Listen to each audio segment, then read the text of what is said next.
Muy buenos días, jóvenes del segundo año medio. Soy su profesor Alexis Salamanca y en esta ocasión, el primer video que vamos a realizar este año 2021 va a ser la síntesis de contenidos en historia, principalmente en los contenidos que hemos visto hasta el día de hoy. Primera Guerra Mundial, las consecuencias de la guerra y los cambios que van a ocurrir en la década del 20, tanto en Estados Unidos como en el mundo. Esperando que estén todos bien durante este proceso de pandemia y esperando que ustedes puedan estar tranquilos en sus casas, vamos a comenzar esta síntesis de contenido en historia. Recuerden que la síntesis está basada principalmente en los contenidos que hemos visto en clases. No necesariamente es el contenido real, porque esto ya lo hemos visto en numerosas ocasiones en las clases anteriores. Pero sí hemos mencionado las etapas de la Primera Guerra Mundial. Este gran conflicto bélico que va entre 1914 y 1918, que comienza con el asesinato del príncipe Francisco Fernando de Austria-Hungría en la ciudad de Sarajevo. Por lo tanto, esto va a conllevar una serie de eh, castillos de naipes en la balanza de las alianzas que van a existir. Recordemos que tenemos a la Triple Entente conformada por Inglaterra, Francia y Rusia, y la Triple Alianza conformada por Alemania, el Imperio Austrohúngaro e Italia y posteriormente el Imperio Otomano, quienes se van a enfrentar en un conflicto bélico a proporciones muy grandes en Europa durante el primer decenio o segundo decenio del siglo XX. La primera etapa se conoce como la Guerra de Movimientos y va a ocurrir en 1914. Esta etapa conlleva un plan hecho y realizado por el Kaiser Bismarck y, y su gran canciller, ¿verdad? Por lo tanto, esto conlleva a un enfrentamiento rápido. Guillermo II, emperador de, Francia, de Alemania, él piensa que la guerra va a ser muy corta. Por lo tanto, manda a sus tropas para poder efectivamente tener mayor rapidez y que en 2 o 3 meses la guerra termine rápidamente. Por eso esta etapa se denomina guerra de movimientos. Pero lamentablemente Francia, con sus ejércitos, lo logran detener en la batalla de Marne, comenzando una gran y larga y sangrienta etapa que ustedes conocen como la guerra de posiciones, o también llamada guerra de trincheras, entre 1915 y 1917. Es la peor etapa de la guerra. El conflicto se hace lento y casi inamovible. Se avanzan algunos metros, se retrocede algunos metros y durante varios inviernos miles y cientos de personas fallecen en la trinchera de manera como nunca antes había ocurrido. Esto va a cambiar debido a la intervención de Estados Unidos en la guerra y además cuando en Rusia estalla la Revolución Rusa, lo que provoca que este último país abandone la guerra, pero a cambio Estados Unidos entra en la Triple Entente, provocando un cambio radical en el transcurso de este gran conflicto, inaugurando de esta manera la guerra de desgaste y también el desenlace final. En el último año de la guerra, Estados Unidos entra con nuevos bríos, con nueva fuerza al conflicto, entregándole efectivamente nuevas armas y nuevos pertrechos de guerra a la Triple Entente. Esto hace que Alemania retroceda en sus posiciones, pero de forma desesperada quiere ganar, provocando el conflicto y llevándolo a una guerra de desgaste. Al final, Guillermo II, el emperador de Alemania, se da cuenta que su pueblo está sufriendo de una manera como nunca antes había hecho. Entonces decide que la paz es la única manera para poder terminar el conflicto. Se rinde, abdica al trono de Alemania y deja a su nación ya no como un gran imperio, sino como una simple república parlamentaria, la llamada República de Weimar. Así, el conflicto bélico termina, dando como cuenta el triunfo de la Triple Entente sobre la Triple Alianza. Y esto tendrá serias consecuencias que estamos analizando a partir de hoy día en adelante. El primer gran impacto de la consecuencia de la Primera Guerra Mundial va a ser los tratados de paz que van a ocurrir en París a partir de 1919, que va a provocar cambios dramáticos en la geopolítica de Europa, es decir, cambios en el nombre de los países, cambio en la configuración de naciones y estados en Europa. Particularmente en el caso de Alemania, él va a firmar el Tratado de Versalles, lo que va a provocar que Alemania pierda los territorios que ya había obtenido en África, en Asia y en gran parte del mundo. Además, debían pagar los costos de la guerra, pagar anualmente todo lo que se había gastado en este gran conflicto, llevando a Alemania a una grave crisis en sus primeros 5 años de la década del 20. Por lo tanto, Alemania va a tener que rendirse y además su gran imperio terminar. Otro tratado de paz también van a vincular a la desintegración de los dos imperios que estaban todavía en Europa, el imperio austrohúngaro y el imperio otomano. Así, el mapa de Europa va a cambiar. Por lo tanto, las naciones y estados también sufrirán este gran cambio en la geopolítica europea. Algunas naciones empezarán a surgir, otras van a desaparecer, otras se van a unir, naciendo de esta manera, pues, jóvenes, el mapa de Europa que ustedes a lo mejor todavía conocen en el día de hoy. Sin lugar a duda, el gran triunfador de la guerra va a ser Estados Unidos. Por lo tanto, su presidente, Woodrow Wilson, va a implementar un tipo de ideología política que se conoce como los 14 puntos. En él establece los principios básicos por los cuales los pueblos se pueden independizar de las colonias, lo que él proclama como la autodeterminación de los pueblos.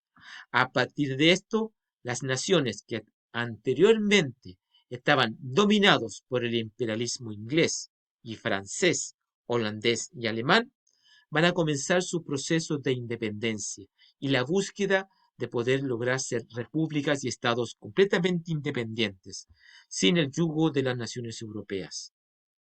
Además, Wilson propone la creación de una institución que tendrá como base principal la elaboración de políticas de acuerdos antes de entrar en un conflicto bélico como lo que había ocurrido en la Primera Guerra Mundial. Por lo tanto, él postula la creación de la Sociedad de las Naciones en 1919, que tendrá como objetivo que existan embajadores de las naciones del mundo, se sienten a conversar los problemas que pueden tener entre las naciones antes de entrar en un conflicto armado que obviamente pueden desembocar en una gran guerra como ocurrió entre 1914 y 1918. Lamentablemente esta idea, muy buena en un principio, no fue apoyada por el mismo Estados Unidos, que no participó en la Sociedad de las Naciones.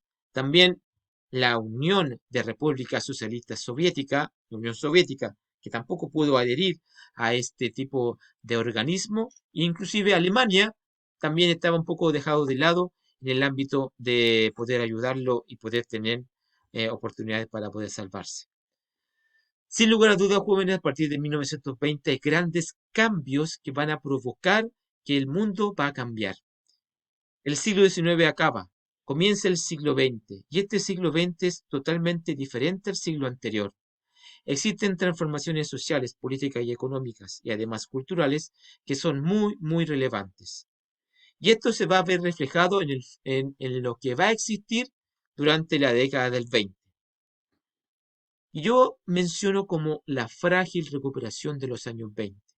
Estados Unidos es la cabeza principal del desarrollo político y económico en este periodo, ya que existe en esta nación un aumento prolongado de la producción, debido a que las empresas automotrices, las empresas de electrodomésticos, las empresas de petróleo, las empresas químicas, van a realizar grandes inversiones y por lo tanto van a poder participar activamente en el ámbito de la economía, impulsando de esta manera la forma por la cual van a generar empleo.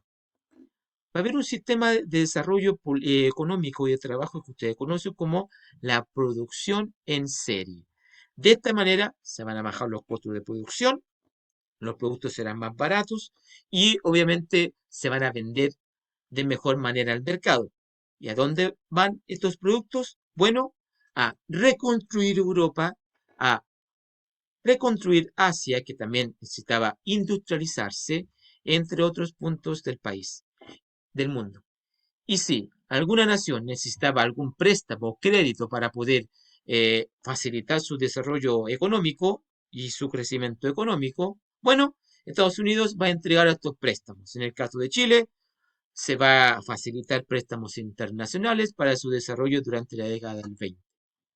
Esto a la larga va a llevar efectivamente a la formación, sin lugar a dudas, de la expansión del consumo.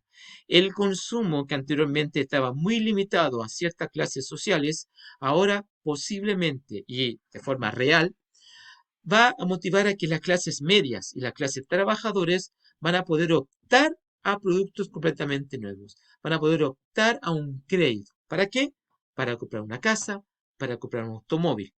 De esta manera nace el concepto de sociedad de consumo, es decir, un grupo social para poder salir adelante dentro de su precariedad con los productos que hay en el mercado, puede solventar esos problemas y poder entonces progresar socialmente.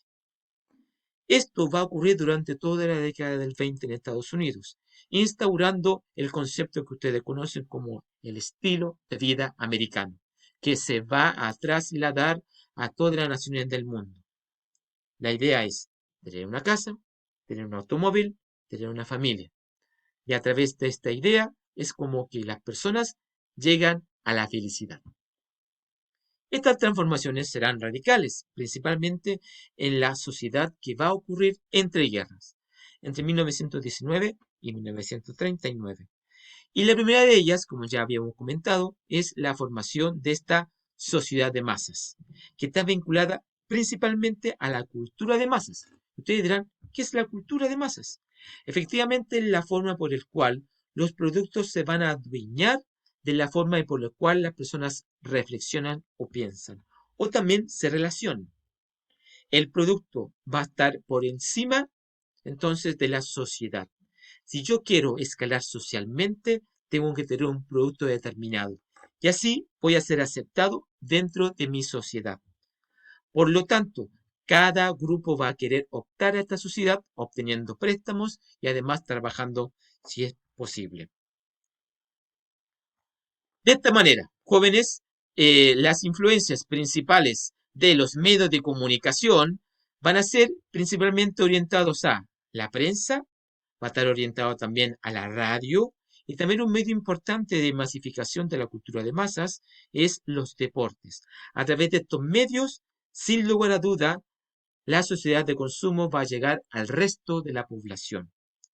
Y ejemplos muy claros de esto tienen que ver con las nuevas costumbres que van a surgir durante esta época, principalmente el jazz, el charleston, entre esos tipos de bailes frenéticos, la forma en que las mujeres van a vestirse y la forma en que lo cual van a perseguir sus opciones políticas, feminismo, moda, y además el gran cambio radical que tiene la ciencia con la teoría de la relatividad. Por último, los grandes cambios y la ruptura con los cánones tradicionales va a estar ratificado con las vanguardias artísticas, los cuales es una expresión y una crítica de lo que está ocurriendo en la sociedad en esa época. Tenemos al futurismo con el movimiento, tenemos al expresionismo con el sentimiento de las personas en este sistema de sociedad de consumo, tenemos el fauvismo, que es una expresión un poco más alegre y optimista de lo que está ocurriendo. También tenemos el arte abstracto, que es una expresión de la forma sobre el fondo, el color sobre todos los demás.